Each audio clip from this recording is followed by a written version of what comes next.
ജനിച്ചിട്ട് ഇത്രയും വർഷം നമുക്ക് ഭൂമിയിൽ ജീവിക്കുവാൻ അവസരം കിട്ടി.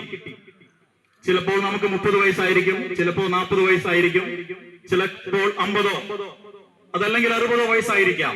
ഇത്രയും വർഷം നാം ഈ ലോകത്തെ കണ്ടതായ കാര്യങ്ങൾ, ഈ ലോകത്തിൽ നിന്നും കേട്ടതായ കാര്യങ്ങൾ, ഈ ലോകം നമ്മോട് പറഞ്ഞതായ കാര്യങ്ങൾ, നാം പഠിച്ചതും നാം കണ്ടതും നാം അറിഞ്ഞതും നാം ശ്വസിച്ചതും നാം നേടിയെടുത്തതും നാം അനുഭവിച്ചതുമായ കാര്യങ്ങളാണ് നമ്മുടെ അറിവ്.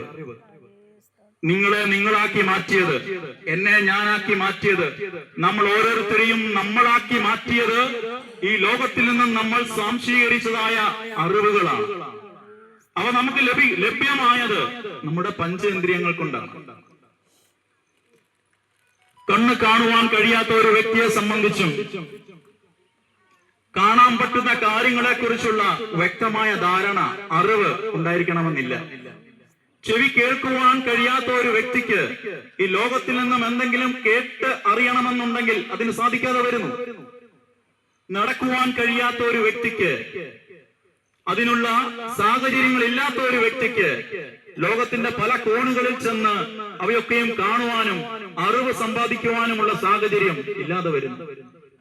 നമ്മളെ നമ്മളാക്കി മാറ്റിയത് നമ്മുടെ കണ്ണുകളിൽ നിന്നും കണ്ട കാഴ്ചകൾ, നമ്മുടെ കാതുകളിൽ നിന്നും കേട്ട കേൾവികൾ, നമ്മുടെ കൈകൾ പ്രവർത്തിച്ച കാര്യങ്ങൾ, നമ്മുടെ കാലുകൾ സഞ്ചരിച്ച വഴികൾ, ഇവയൊക്കെയാണ് നമുക്ക് അറിവ് സമ്പാദിച്ചു തന്നത്. ഈ അറിവാണ് നമ്മളെ നമ്മളാക്കി മാറ്റിയത്. അത് ചെയ്യരുത്, ഇത് ചെയ്യരുത്, ഇത് കഴിക്കരുത്, ഇതിലെ പോകരുത്, അങ്ങനെയുള്ള പ്രവൃത്തികൾ ചെയ്യരുത്, അങ്ങനെയൊക്കെ നമ്മളിൽ ഒരു ശീലം ഉണ്ടാക്കിയെടുത്ത് നമ്മുടെ ജീവിതത്തെ രൂപപ്പെടുത്തി നമുക്കൊരു വ്യക്തിത്വം ഉണ്ടാക്കി തന്ന് എന്നെ ഞാനും നിങ്ങളെ നിങ്ങളും നമ്മൾ ഓരോരുത്തരെയും അങ്ങനെ തന്നെയും ആക്കി മാറ്റിയത് നമ്മുടെ അറിവുകളാണ്. നാം നേടിയെടുത്ത, നാം സ്വാംശീകരിച്ച, ഈ ലോകത്തിൽ നിന്നും പ്രാപിച്ചെടുത്ത അറിവുകളാണ്. ചിലരൊക്കെ നല്ല അറിവുകൾ നേടിയെടുത്തു, അവരൊക്കെ നല്ല മനുഷ്യരായി. ചിലരൊക്കെ മോശം അറിവുകളാണ് സമ്പാദിച്ചത്, അവരൊക്കെ മോശക്കാരായി. ഈ സന്ധ്യാവേളയിൽ എനിക്ക് നിങ്ങളോട് പങ്കുവയ്ക്കുവാനുള്ളതും അക്കാര്യമാണ്. നാം പ്രാപിച്ചെടുക്കുന്ന നല്ല കാര്യങ്ങൾ നമ്മളെ നല്ലതാക്കി മാറ്റുമ്പോൾ, നാം പ്രാപിച്ചെടുക്കുന്ന കാര്യങ്ങൾ മോശപ്പെട്ടതാണെങ്കിൽ അത് നമ്മളെ മോശക്കാരാക്കും.